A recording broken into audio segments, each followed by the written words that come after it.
మొదలు పెట్టాడు ఆయన. పరలోక రాజ్యము సమీపించింది, పరలోక రాజ్యము, దేవుని రాజ్యము సమీపించింది గనుక మీరు మారు మనసు పొందుడి.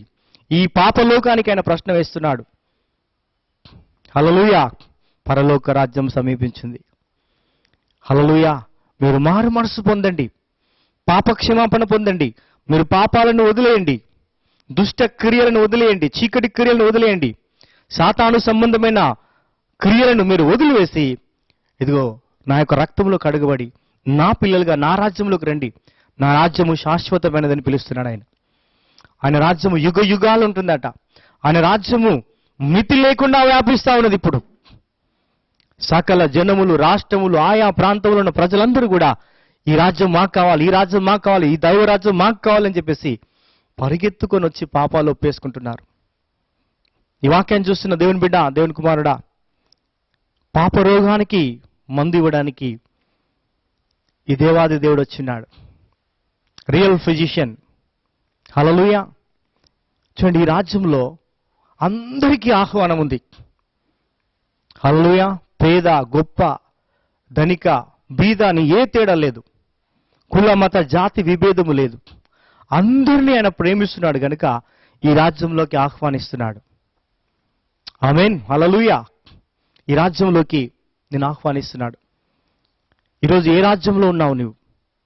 దేవుని రాజ్యం సమీపించింది. ఈ మాట పలుకుతుండగానే దయ్యానికి భయం పుడతా ఉంది, సాతానికి వణుకు పుడతా ఉంది. నేడు దినంలో మా సంఘములో ఈ వాక్యాన్ని నేను బోధించాను. దేవుని రాజ్యం సమీపించిందంటే దేవుణ్ణి ఎరగని బిడ్డ దేవుని ఆశీర్వాదాలు పొందుకుందామని చెప్పేసి సంఘములోకి వచ్చి కూర్చొని దేవుని రాజ్యం గురించి నేను వాక్యంలో నుంచి కొన్ని విషయాలు నేను పంచుకుంటుండగా అపవాది తన చెవులలో మాట్లాడుతుందంట, ఇక్కడికి ఎందుకు వచ్చావు? మన రాజ్యం వేరే ఉంది, ఈ దేవుని రాజ్యం దగ్గరికి ఎందుకు వచ్చావు? మన రాజ్యం వేరే ఉంది, మన రాజ్యంలోకి మనం వెళ్ళిపోదాం, ఇక్కడ కూర్చోవద్దు, ఈ మాటలు వినొద్దు, ఈ వాక్యం వినొద్దు, నువ్వు వెళ్ళు, ఇక్కడి నుంచి వచ్చేసి అని చెప్పేసి తన చెవులో మెల్లిగా మాట్లాడుతుందంట. తను అనుకుందంట, దేవుని రాజ్యంలోకి ఇక్కడికి వచ్చేసి యేసుక్రీస్తు దగ్గరికి వచ్చి ఆ దేవాది దేవుని ఆశీర్వాదం నేను పొందుకుంటాను, నాకు శాంతి లేదు, నాకు సమాధానం లేదు, ఆరోగ్యం లేదు, ఆశీర్వాదం లేదు, నెమ్మది లేదు, ఈ దేవుని గురించి నేను వింటున్నాను, ఈ దేవుడు ప్రేమ గలవాడు, ఈ దేవుడు నిజమైన దేవుడు, రక్షకుడు, మానవుల పాపమంతా మోసుకున్నాడు, చనిపోయాడు, తిరిగి లేచాడు. ఈయన దగ్గరికి వస్తే ఈ దేవాది దేవుడు నాకు రక్షణ ఇస్తాడు, శాంతినిస్తాడు, సమాధానం ఇస్తాడు, ఆరోగ్యాన్ని ఇస్తాడని వచ్చింది ఆ సహోదరి. నేను చెప్పాను, ఏం జరిగిందమ్మా అంటే, నా కోసం ప్రార్థన చేయండి అని తను ముందుకు వచ్చి ప్రార్థన చేసుకున్నప్పుడు తను ప్రార్థన చేస్తూ ఉండగానే కింద పడిపోయింది. అప్పుడు చెప్తా ఉంది, ఆమె లోపల సాతాను మాట్లాడుతోంది, దురాత్మ, నేను ముందే చెప్పాను ఇక్కడికి రావద్దు అని చెప్పాను, ఈ సంఘంలోకి రావద్దు అని చెప్పాను, ఈ వ్యక్తి దగ్గరికి రావద్దు అని చెప్పాను, నువ్వు ఎందుకు వచ్చావు అని చెప్పేసి మాట్లాడుతుంది సాతాను. మేము ప్రార్థన చేయగానే పొర్లుతా ఉంది, కింద భయంకరంగా పొర్లుతా ఉంది. దేవుడి మాట ఎప్పుడైతే పలికామో, యేసు నామములో నీకు విడుదల కలుగునుగాక మాట్లాడుతుండగానే దేవుని ఆత్మ దిగొచ్చి కార్యం చేస్తూ ఉంది. వెంటనే ఆ దురాత్మ కేకలు వేసుకుంటూ ఆ బిడ్డ యొక్క శరీరాన్ని వదిలేసి వెళ్ళిపోయింది. ఆమేన్. హల్లెలూయా. ఆ సహోదరి తిరిగి తను విడుదల పొందుకున్న తర్వాత తను చెప్తున్న మాట, నేను ఇక్కడికి వచ్చాను, ఇక్కడ కూర్చోవద్దు అంటుంది, ఈ యొక్క దేవుని మాటలు వినొద్దు అంటుంది, ఈ దేవుని రాజ్యంలో నువ్వు కానుకలు కూడా వేయకూడదని చెప్తా ఉంది. నన్ను ఆపివేస్తుంది బ్రదర్, ఏదో ఒక శక్తి నన్ను ఆపివేస్తుంది. నేను చెప్పానమ్మా, దేవుని రాజ్యం ఉంది, సాతాను రాజ్యం ఉంది.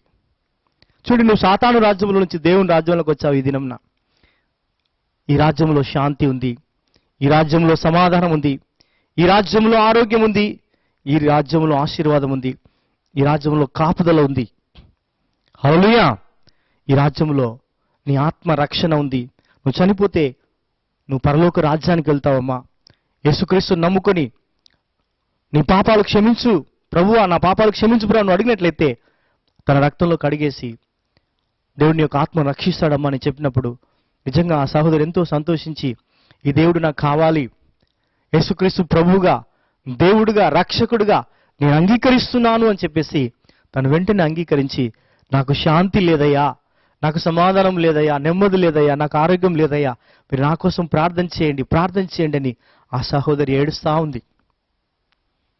ఆమేన్. హల్లెలూయా. దేవుని బిడ్డలారా, నేను మామూలుగా చెప్పట్లేదు. ఆ సహోదరి ఏదైతే మాట్లాడిందో సాక్ష్యం రీతిగా మీరు ఇప్పుడు ఆ యొక్క సాక్ష్యాన్ని మీరు చూడబోతున్నారు. ఆమేన్, హల్లెలూయా. ఈ సాక్ష్యాన్ని చూసి మీరు దీవించబడండి. దేవుని నామానికి మహిమ కలుగును గాక.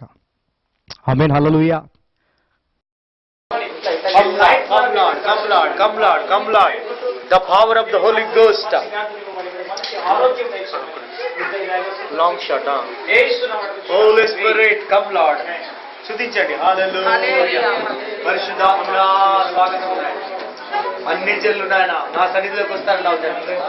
ఈ కుమార్తె జ్ఞాపకం చేసుకుంటారు. Holy Spirit, hallelujah. Vivada Shanta Raba Baba Baba. Touch Lord. Yes. Yes, సునామ విడుదల. Ladies side. Alright, go here. Yes. మంత్రపు కట్లన్నీ తెగిపోవాలి ఇప్పుడు. ఆమేన్. సాతాను కట్టిన కట్లు తెగిపోవాలి యేసునామం. ఆమేన్. సర్వశక్తిమంతుడు అయిన యేసుక్రీస్తు నామములో నీకు విడుదల. ఆమేన్. విడుదల ప్రకటిస్తున్నాను. విడుదల. హల్లెలూయా. గొర్రెపిల్ల రక్తంతో విడుదల. పాప శాప రోగాల నుంచి విడుదల. విడుదల విడుదల విడుదల. యేసు నామములో విడుదల.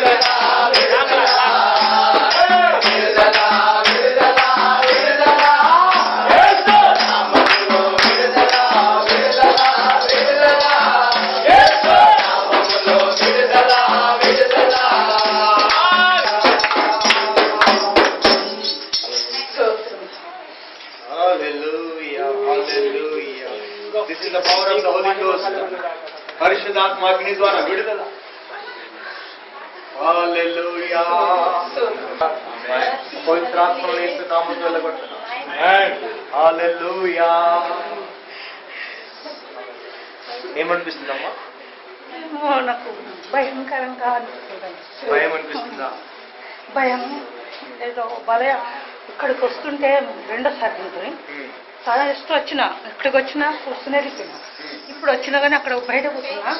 బయట కూర్చుంటే దడుగు పుడుతుంది.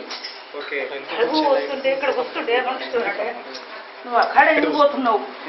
ఏమనిపించింది నీకు? ఇక్కడ ఎందుకు వచ్చినావు నువ్వు? ఈ స్థానంలో ఈ స్థానంలోకి ఎందుకు వచ్చినావు? మన స్థానం అక్కడ ఉంది కదా, నువ్వు అక్కడి నుంచి ఇక్కడ ఎందుకు వచ్చినావు అని అనుకుంటుంది. కానీ మంటలు దడుగులు ఏమనుకుంటారు? ఎందుకు వచ్చినావు ఇక్కడికి అంటుంది. ఎందుకు వచ్చినావు అని పట్టేసుకొని గుంజుకుపోతున్నారు. ఎవరు వచ్చిండ్రో ఎవరు తెలుస్తలేదు. దడుగు మాత్రం నేను బాగా ఇక్కడికి ఎందుకు వచ్చినామని నా చుట్టూ నలుపు వచ్చేసింది. నలుపు వస్తే అక్కడ కూర్చున్నప్పుడు కూర్చొని నలుపు వస్తుంది కదా, పోతే కన్ను తెలుసుకుంటే కన్ను మూసిన నా చుట్టూ ఇక్కడ నిలబడ్డాయి. ఇక్కడ నిలబడింది. ఏమంటుంది సార్? ఏంది మన రాజ్యం ఏంది? ఎక్కడ వచ్చినావు నువ్వు? మన రాజ్యం నుంచి ఇక్కడ ఎందుకు వచ్చినామని అంటే మన రాజ్యం వేరే ఉన్నదంట. మన రాజ్యం వేరే ఉంది అంటుంది. మన రాజ్యం నుంచి ఇక్కడ దేవుని రాజ్యం స్థాపిస్తా ఉన్నాడు. మన రాజ్యంలోకి ఈ రాజ్యం ఎందుకు వచ్చింది అంటుంటే నేనన్నా ఎందుకు నా మనసుకు రావాలనిపించింది వచ్చా. నాకు సాతాను చెప్తోంది నా రాజ్యంలో ఉన్న దానివి దేవుని రాజ్యంలోకి ఎందుకు వచ్చావి, ఇక్కడికి ఎందుకు వచ్చావని అడుగుతుందట. ఇక్కడ నుంచి నేను అక్కడ ఏదో ఊర్లోకి తీసుకుపోతాను మా దోస్తు అంటే అక్కడ నిన్న పోయినా. అక్కడ పోయి వచ్చిన దాని గురించి రెండోసారి ఇక్కడ వచ్చాడు. రెండోసారి అక్కడ పోతా అనుకుంటా పోలే. ఒకసారి ఇక్కడికి వచ్చిన వెళ్ళిపోయినా. కానీ ఇప్పుడు మాత్రం ఇక్కడ వస్తుంటే మీరు చూసి ఏమంటుందంటే పారిపో అంటుంటే ఎక్కడ పారిపోవాలా అని ఆలోచించింది. అక్కడ కూర్చుని డబ్బులు ఇచ్చిన కానీ నేను డబ్బులు ఇచ్చిన ఇద్దామని. కానీ ఇద్దాం అనుకుంటే ఏమంటుందంటే కావాలోకి ఎందుకు ఇస్తావు నువ్వు డబ్బులు ఇస్తాడని పెట్టేసుకున్నా. 10 రూపాయలు 20 తీసిన ఇయ్యనే పెట్టేసిన. పెట్టేసి నేను ఇవ్వలే. అప్పుడు 10 రూపాయలు అందరు ఇచ్చినట్టు నేను ఇచ్చిన. అంతకు నా మనసుకు ఇచ్చేయాలనిపించింది, ఇచ్చిన. కానీ మళ్ళీ ఒకసారి తీస్తే డబ్బు మాత్రం తీయకనుంది. అట్లా కూర్చున్నా. దేవుని రాజ్యంలో నాకు 3 కూతుర్లు. నా 3 కూతుర్లకి ఒక పిల్ల పెళ్ళైంది. ఆ పిల్లకు పెళ్ళైతే ఆ పిల్ల మా ఇంట్లో ఉండి నా ఉన్నదంతా జీతం అంతా తింటుంది. అందు గురించి నా బాధలు చెప్పుకోనికి, నా కష్టాలు చెప్పుకోనికి, నా సుఖాలు చెప్పుకోనికి ఈ స్థానం నేను వచ్చా. కానీ ఈ రోజు మాత్రము ఇప్పటి వరకు నోరు తెరవలే. కానీ ఈ రోజు ఇంకా తేవాలనిపిస్తుంది సార్.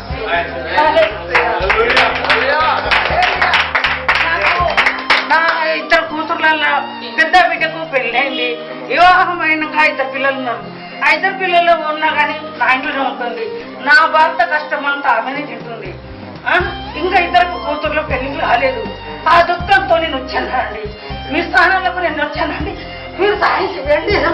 నా 2 పిల్లలు, నా భర్త, నాకు జీవితంలో నాకేం సుఖాలు చేయకున్నా నా భర్త ఒకటి, నా భర్త కష్టాలు, నా దుఃఖాలు మాత్రం చూడండి ప్రభా. నుంచి నిన్ను వేడుకొని వచ్చినాను ప్రభా. మీకు ప్రభా తప్పకుండా మన్నించండి ప్రభా. సారీ ప్రభా, నేను కోరుకొని నేను రావాలనుకుంటున్నాను ప్రభా. నన్ను ఈ రోజు మా స్థానాన్ని వెళ్ళిపోవాలనుకున్నాను. వచ్చినాను సార్ ప్రభా. నాకు కావాలి అనుకుంటా, నాకు కావాలి అనుకుంటా. నా వీళ్ళకు నా ఇంట్లో మంచిగా ప్రశాంతంగా ఉండాలని వచ్చిన ప్రభా. నా ఇంట్లో మంచిగా ఉంటే ఈ స్థానంకు మళ్ళీ వస్తాను. నేను మంచిగా అనుకొని వచ్చాను ప్రభా. ఈ రోజు మాత్రం అనుకోకుండా ఇంట్లో వచ్చాను. నువ్వు మన్నించండి ప్రభా. నీ బాధాన్ని దేవుడు నిన్ను ప్రేమిస్తున్నాడు. దేవుని రాజ్యంలోకి రావాలి. సాతాను రాజ్యంలో ఉన్నావు ఇన్ని రోజులు, చీకటి రాజ్యంలో ఉన్నావు. అక్కడ నీకు శాంతి లేదు, సమాధానం లేదు, ఆరోగ్యం లేదు. ప్రభు నిన్ను పిలుస్తున్నాడు. ఆయన రాజ్యంలోకి రమ్మని. దేవునికి మహిమ కలుగును గాక. ఈ సాక్ష్యం విన్న నీవు ఒకసారి ప్రశ్న వేసుకో. దేవుని బిడ్డ, ఏ రాజ్యంలో ఉన్నావు? ఈ లోక రాజ్యములన్నీ కూడా నాశనం కాబోతున్నాయి, లయమైపోబోతున్నాయి. దానియేలుతో దేవుడు మాట్లాడాడు. ఒక ప్రతిమ ఆయనకు కళ్ళు చూపించాడు. దానియేలుతో దేవుడు మాట్లాడుతున్నాడు, ఇదిగో ఈ లోక రాజ్యాలన్నీ కూడా కూలిపోబోతున్నాయి. అప్పుడు చేతి సహాయం లేకుండా పైనుంచి వచ్చిన రాయి ఆ యొక్క ప్రతిమను కూల్చివేసి ఆ యొక్క తన రాజ్యాన్ని కడతా ఉన్నదంట. ఆ చేతి సహాయం లేకుండా పైనుండి వచ్చిన రాయి అని దానియేలు గ్రంథంలో రాయబడింది. ఆ రాయి ఎవరంటే ఆ బండ క్రీస్తే. ఆమేన్, హల్లెలూయా. ఆయన రాజ్యము మితి లేకుండా వ్యాపిస్తా ఉంది. పట్టణాలు, గ్రామాలు, దేశాలు, ప్రతి ప్రాంతానికి, ప్రపంచం అంతటా కూడా ఆయన వాక్యము, ఆయన సువార్త వెళ్ళి అనేక హృదయాలను మార్చివేస్తా ఉంది. ఈ వాక్యం వింటున్న నీవు ఒకళ్ళు దేవుడిని ఎరుగుంటే, దేవుని బిడ్డ, దేవుని అక్కడ సమీపించింది, జాగ్రత్తగా ఉండు. హల్లెలూయా. ఒకళ్ళు నువ్వు దేవుని ఎరగని బిడ్డవైతే ఇది నీకు శుభవార్త. దేవాది దేవుడు తిరిగి భూమి మీదకి రాబోతున్నాడు. ఆయన ఏ సమయంలో వస్తాడో మనకు తెలియదు, కానీ మీరు సిద్ధపడి ఉండమని చెప్పాడు. ఇంకా ఏ రాజ్యంలో ఉన్నా ఒకసారి ప్రశ్న వేసుకో. హల్లెలూయా. ఈ లోక రాజ్యాలు ఎన్నో ఉన్నాయి. నీ పార్టీ, నా పార్టీ, నా దాంట్లోకి రండి, మీ దాంట్లోకి రండి, నాకు చేయగొట్టండి, నాకు చేయగొట్టండి అని చెప్తా ఉన్నారు. మానవుని రాజ్యం అంతా కూడా లయం కాబోతుంది. ఆ దేవుని రాజ్యము కట్టబడతా ఉంది ప్రపంచం మొత్తంలో. ఆమేన్, హల్లెలూయా. దేవుని రాజ్యం ఎక్కడైతే కట్టబడుతుందో అక్కడ దురాత్మలు కేకలు వేసుకుంటూ బయటకు వస్తా ఉన్నాయి. దేవుని రాజ్యం కట్టబడుతున్న దగ్గర సమస్యల నుంచి విడుదల, అపవాది నుంచి విడుదల, రోగం నుంచి విడుదల, పేదరికం నుంచి విడుదల, దరిద్రం నుంచి విడుదల, అంధకార దురాత్మ శక్తి నుంచి విడుదల. సాతాను కోట గోడలన్నీ కూలిపోతున్నాయి. దేవుని రాజ్యం కట్టబడతా ఉంది. ఆమేన్, హల్లెలూయా. ఏ రాజ్యంలో ఉన్నావు నువ్వు? సాతాను రాజ్యంలో దుఃఖము, వేదన, రోగాలు, సమస్యలు, పేదరికం, మనశ్శాంతి లేకపోవడం, భయంకరమైన శాపగ్రస్తమైన జీవితం. చూడండి, ఏ సంతోషం కూడా నిజమైన సంతోషం లేదు అక్కడ. అది కూలిపోయే రాజ్యం. సాతాను అపవాది నేనే దేవుడిని అనేకులను తప్పుత్రోవన పట్టించి తను ఆరాధింపబడాలని ఇష్టపడతా ఉన్నాడు. కానీ ఇక్కడ దేవుడు మాట్లాడుతున్నాడు, మొట్టమొదట ఈ సృష్టికి, ప్రపంచానికే పునాదులు వేసింది ఆయన. దేవుడికి వందనాలు. హల్లెలూయా. కీర్తన 89:11 మనం గమనించినట్లయితే, ఆకాశము నీదే, భూమి నీదే, లోకము దాని పరిపూర్ణతయు నీవే స్థాపించితివి. ఆకాశం ఆయనదే, భూమి ఆయనదే, పరలోకం ఆయనదే, సమస్తం ఆయనదే. నువ్వు నడుస్తున్న భూమి ఆయనది, నువ్వు త్రాగుతున్న నీరు ఆయనది, నువ్వు పీలుస్తున్న గాలి ఆయనది, నీ రూపము ఆయనది, నీలో ఉంచిన ఆత్మ ఆయనది. ఆయన సమస్త శరీర ఆత్మలకు దేవుడట. నిన్ను పుట్టించిన దేవుడు ఎవరో ఎరగకుండా, నిన్ను పుట్టించిన దేవుడు ఎవరో తెలియకుండా నువ్వు ఇష్టానుసారంగా దాన్ని దీన్ని ఆరాధిస్తున్నావా? చెట్టు, పుట్ట, రాయి, గుట్టను మొక్కుతున్నావా? ఈరోజు దేవుడు నీతో మాట్లాడుతున్నాడు. ఆయన రాజ్యం సమీపించింది. ఆయనే ప్రభువైన యేసుక్రీస్తు. ఆమేన్, హల్లెలూయా. ఆ రాజ్యం ఎన్నటికీ లయము కానిది. ఈ లోక రాజ్యములన్నీ లయమైపోతున్నాయి, ఆయన రాజ్యం నిరంతరం నిలుచును. పరిశుద్ధులు నిత్యము రాజ్యం వెలుదురంటున్నాడు దానియేలు గ్రంథంలో. ఈ వాక్యం వింటున్న సహోదరి సహోదరుడా, దేవుని రాజ్యం నీకు కావాలా? పరిగెత్తుకుని రా, యేసయ్యా నేను పాపములో ఉన్నానయ్యా, ఈ లోకంలో ఉన్నానయ్యా, సాతాను రాజ్యంలో ఉన్నానయ్యా, ఈ రాజ్యంలో పేదరికము, శాపము, రోగం అన్ని నన్ను తాండవం ఆడుతున్నాయి ప్రభువా, వీటి బారి నుంచి నాకు విడుదల కావాలి తండ్రి. ఈ పాపము నుంచి, శాపము నుంచి, రోగము నుంచి, పేదరికం నుంచి, దరిద్రం నుంచి, ఈ చీకటి రాజ్యం నుంచి నాకు విడుదల కావాలి ప్రభువా. ఒకసారి నన్ను జ్ఞాపం చేసుకో తండ్రి, నా పాపాలు క్షమించు ప్రభువా అని నువ్వు అడిగినట్లయితే ఆ దేవాది దేవుడు నీ పాపాలు క్షమించి తన రాజ్యములో నిన్ను చేర్చుకోబోతున్నాడు. ఈ రాజ్యములో నీకు శాంతి, ఈ రాజ్యంలో నీకు సమాధానం, ఈ రాజ్యంలో నీకు ఆరోగ్యం, ఈ రాజ్యంలో నీకు ఐశ్వర్యం, ఈ రాజ్యంలో నీకు ఘనత, పేరు, ప్రఖ్యాతి సమస్తము నీకు ఇస్తా ఉన్నాడు దేవుడు. నువ్వు చనిపోతే సాక్షాత్తు నీ ఆత్మ దేవుని రాజ్యంలోకి వెళ్తా ఉంది. ఆమేన్, హల్లెలూయా. ఎంతో ధన్యత. పాపినైనా నిన్ను పరలోక రాజ్యంలో చేర్చుకోవడానికి దేవుడు ఇష్టపడుతున్నాడు. కనుక దేవుని బిడ్డ, ఆలస్యం చేయకు. ఈ వాక్యం వింటున్న నీవు ఒకవేళ క్రైస్తవుడు అయి ఉంటే పాప క్షమాపణ పొందు. ఇప్పటికైనా దేవుని రాజ్యం సమీపించింది. ఆయన రాజ్యము నిత్యము పరిపాలన చేసే రాజ్యం. ఆ రాజ్యంలో తన ఆశీర్వాదాలను సమృద్ధిగా అనుభవించాలని దేవుడు కోరుకుంటా ఉన్నాడు. ఇంకా మారు మనసు పొందినట్లయితే, ఎన్నో రోజుల నుంచి నువ్వు వాక్యం వింటున్నావు, యేసుక్రీస్తు ప్రభు దేవుడు అని అంగీకరించావు, కానీ ఇంకా నువ్వు మారలేదా? దేవా నా పాపాలు క్షమించిన, నీ రాజ్యం వచ్చింది నాయన, నీ రాజ్యం శాశ్వతంగా ఉండే రాజ్యం నాయన, నీ రాజ్యంలో నన్ను జ్ఞాపం చేసుకో తండ్రి. శిలువ మీద దొంగ జ్ఞాపం చేసుకున్నాడు, అయ్యా నీ రాజ్యంలో నన్ను జ్ఞాపం చేసుకో అంటే, నేడు నీవు నాతో కూడా పరదేశంలో ఉంటావు అన్నాడు. ఆమేన్, హల్లెలూయా. ఒకవేళ నువ్వు దేవుణ్ణి ఎరగని బిడ్డవైతే ఈరోజు మరొకసారి నీకు సువార్త ప్రకటించబడతా ఉంది. 2013 సంవత్సరాల క్రితం యేసుక్రీస్తు ఈ లోకంలోకి వచ్చాడు. పరిశుద్ధమైన ఆత్మ ద్వారా కన్యక మరియమ్మ గర్భంలో జన్మించాడు. లోకమానవుల పాపం అంతా ఆయన మీద మోసుకొని రక్తము కార్చి చనిపోయి సమాజీయబడి తిరిగి లేచాడు. ఆయన సజీవంగా ఉన్నాడు. ఇప్పుడు ఇదిగో మరణించింది కానీ యుగ యుగాలకు నేను సజీవుడనై ఉన్నాను అంటున్నాడు. సజీవుడైన దేవుని రాజ్యంలోకి రావాలని ఇష్టపడుతున్నావు దేవుని కుమారుడు, ఆ కుమార్తె? దేవుడిని ఆహ్వానిస్తున్నాడు, దేవుడిని ప్రేమిస్తున్నాడు, దేవుడిని పిలుస్తున్నాడు. బూది గంధముల నివాసులారా, మీరు నా వైపు చూసి రక్షణ పొందండి. కుల, మత, జాతి విభేదం లేకుండా ఆయన పిలుస్తున్నాడు, అందరినీ ప్రేమిస్తున్నాడు. ఆయన ప్రేమ శాశ్వతమైన ప్రేమ, నిజమైన ప్రేమ. ఆ ప్రేమను నువ్వు పొందుకోవాలని ఇష్టపడుతున్నావా? ఆయన రాజ్యంలో ఆశీర్వాదాలను ఇష్టపడుతున్నావా? నేడే మారుమనసు పొందు దేవుని కుమారుడు, ఆ కుమార్తె. దేవా నా పాపములు క్షమించు నాయన, నేను మారుమనసు పొందానయ్యా, నా పాపాలు క్షమించండి, నేను నీటి మూలంగా బాప్తిసం తీసుకుంటాను ప్రభావ. బాప్తిసం తీసుకొని దేవుని రాజ్యంలో చేర్చబడి వాక్యానుసారంగా విశ్వాసంతో నువ్వు ప్రార్థన చేస్తూ ఆయన వాక్యానుసారంగా నువ్వు జీవించినట్లయితే ఆయన రాజ్యంలోని ఆశీర్వాదాలన్నీ కూడా నువ్వు అనుభవించబోతున్నావు. ఆమేన్, హల్లెలూయా. కనుక దేవుని రాజ్యము సమీపించి ఉన్నది, సాతాను రాజ్యము కూలిపోతా ఉంది. ఆమేన్, హల్లెలూయా. దేవుని రాజ్యం కట్టబడతా ఉంది, సాతాను రాజ్యము నాశనం చేయబడతా ఉంది. ఏ రాజ్యంలో ఉన్నావు దేవుని కుమారుడా? ఒకసారి నిన్ను ప్రశ్న వేసుకో. ప్రభువా నీ రాజ్యం నాకు కావాలి ప్రభువా, నిత్యము నిలిచిండే నీ రాజ్యం, లయము కాని నీ రాజ్యము, శాశ్వతమైన నీ రాజ్యము, నిత్య జీవం ఇచ్చే నీ రాజ్యంలో తండ్రి నన్ను చేర్చుకో తండ్రి. నిన్ను అడిగినట్లయితే ఈ రోజు తన రాజ్యంలో నేను చేర్చుకొని నిన్ను ఆశీర్వదించి గొప్ప చేసి తన నామానికి మహిమకరంగా దేవుడు నిన్ను జీవింపజేయబోతున్నాడు. ఆ పరలోక రాజ్యం, నిత్య జీవం నీకు కావాలంటే ఇప్పుడే మోకరించు దేవుని బిడ్డ, ఇప్పుడే మోకరించి నేను నీకోసం ప్రార్థన చేయబోతున్నాను. ఈ వాక్యం వింటుండగానే నీ అంతరంగంలో మారు మనసు కలుగును గాక. నీ పాపాలు ఒప్పుకో దేవుని దగ్గర. నువ్వు ఒప్పుకుంటుండగానే ఆయన తన పరిశుద్ధ రక్తంలో నిన్ను కడిగి పవిత్రపరిచి సాతాను చీకటి రాజ్యంలో నుంచి, నాశనమైపోయి అపవాది రాజ్యం నుంచి నిన్ను విడిపించి, అంధకార సంబంధమైన చీకట్లో నుంచి నిన్ను విడిపించి తన రాజ్య వారసులుగా నేను నిలబెట్టుకోబోతున్నాడు. తేజోవాసుల స్వాస్థ్యములో, తన పరలోక రాజ్యంలో దేవుడు నిన్ను చేర్చుకోవాలని ఇష్టపడుతున్నాడు. ఈ భూమి మీద జీవించినంత కాలం తన రాజ్యములో శాంతి నీకు ఇవ్వబోతున్నాడు. ఇదిగో నా శాంతిని నీకు ఇస్తున్నాను అంటున్నాడు యేసుక్రీస్తుల వారు. నా శాంతి నీకు ఇస్తున్నాను.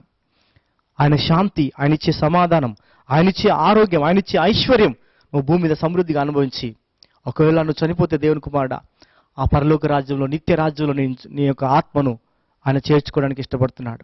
ఈ వాక్యం వింటున్న నీవు మోకరించి, ప్రభువా నేను పాపిని ప్రభువా, నీ రాజ్యం స్థాపిస్తున్నావు, అంతటా స్థాపించబడుతుంది నాయన, నువ్వు ఈ యొక్క భూమి మీదకి తిరిగి రాబోతున్నావు ప్రభువా, నీ రాజ్యంలో నన్ను కూడా చేర్చుకో ప్రభువా నువ్వు అడిగినట్లయితే ఈ దినమే, ఈ క్షణమే నీ పాపాలు క్షమించి తన రాజ్యంలో తన కుమారునిగా, తన బిడ్డగా, తన వారసునిగా ఆ దేవాదేవుడు నిన్ను చేర్చుకోబోతున్నాడు. దేవుడి వాక్యం దీవించి ఆశీర్వదించును గాక. ఆమేన్, ఆమేన్, ఆమేన్. ప్రార్థన చేసుకుందాం. పరలోకమందున్న మా తండ్రి, యేసు నామములో మీ కృప